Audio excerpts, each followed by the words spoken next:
اللہ کے سوا کسی اور کی اطاعت جس سے اللہ کی معصیت لازم آتی ہو، شرک۔ لا طاعت لمخلوق فی معصیت الخالق، مخلوق میں سے کسی کی اطاعت نہیں ہوگی کہ اس معاملے میں جس میں خالق کی معصیت لازم آ رہی۔ ہاں، خالق کے احکام کے اندر اندر والدین کا حکم بھی مانو، اطاعت کرو،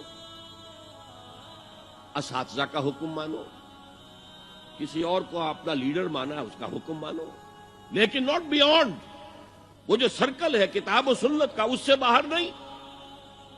لا طاعت لمخلوق فی معصیت الخالق، یہ آپ الجبرے کے فارمولے کے طور پر اپنے سامنے رکھیے۔ اب اسے اپلائی کیجئے، جیسے فارمولوں کے ذریعے سے پھر بڑے بڑے وہ سم جو ہے وہ حل کیے جاتے تھے سوالات۔ صبح کا وقت ہے، آنکھ بھی کھلی ہے، کوئی اذان کی آواز بھی کان میں آئی ہے، آپ کا نفس کہتا ہے ابھی سو جی۔ آپ نے اپنی چادر یا کمبل کو درست کیا اور کروٹ لی اور سو گئے۔ یہ کیا ہے؟ آپ نے کس کا حکم پیچھے پھینکا اور کس کا حکم مانا؟ اللہ کے حکم کو پیچھے پھینک دیا، نفس کے حکم کو آگے رکھا۔ یہ شرک، اس شرک کو جاننے والے بہت کم ہیں۔ مولانا روم نے خوب کہا تھا، نفس ما ہم کم ترس فرعون نیست لیکن اورعون ایراعون نیست۔ میرا نفس بھی فرعون سے کم نہیں ہے۔ فرعون نے کہا تھا نا، الیس لی ملک مصر وہذہ الانہار تجری من تحتی، کیا اس ملک مصر کی حکومت میری نہیں ہے؟ اور سارا جو یہ آب پاشی کا نظام ہے، انہار کا نظام ہے، وہ میرے کنٹرول میں نہیں ہے؟ جس کا چاہوں موگا کھلا رکھوں، جس کا چاہوں بند کر دوں۔ یہ تھا خدائی کا دعویٰ، انا ربکم الاعلی۔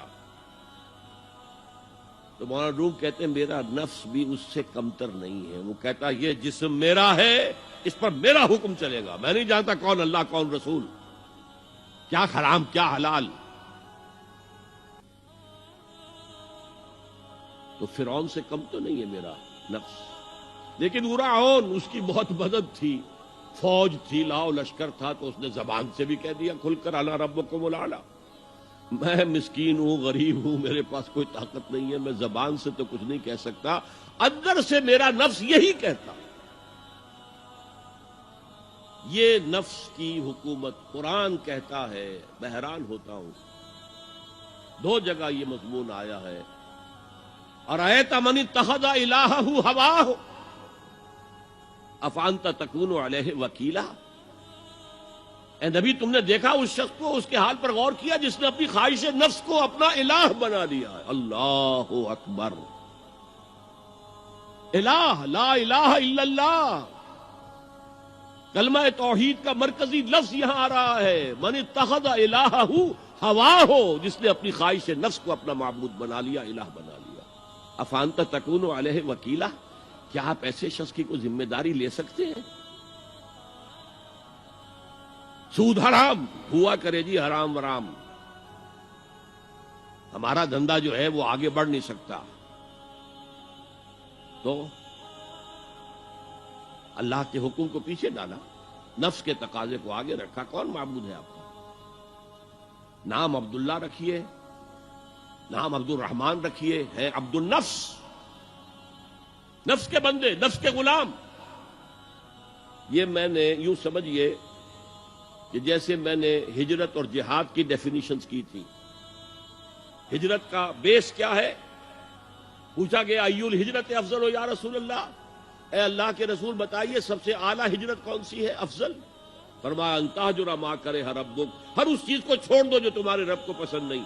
آج رات ہی سے آپ ہجرت شروع کر سکتے ہیں۔ جائزہ لیجئے کیا کیا چیزیں میری زندگی میں خلاف شریعت ہے، تو اللہ کو ناپسند ہے، فیصلہ کیجئے کہ آج کے بعد نہیں ہوگی، ہجرت شروع ہو گئی، افضل الہجرہ، سب سے افضل ہجرت شروع ہو گئی۔ لیکن ٹاپ پر لے جائیے تو یہ ہجرت جب اللہ کے دین کو قائم کرنے کی جدوجہد اس مرحلے پر آ جائے کہ اب باطل کے ساتھ ٹکراؤ ہے،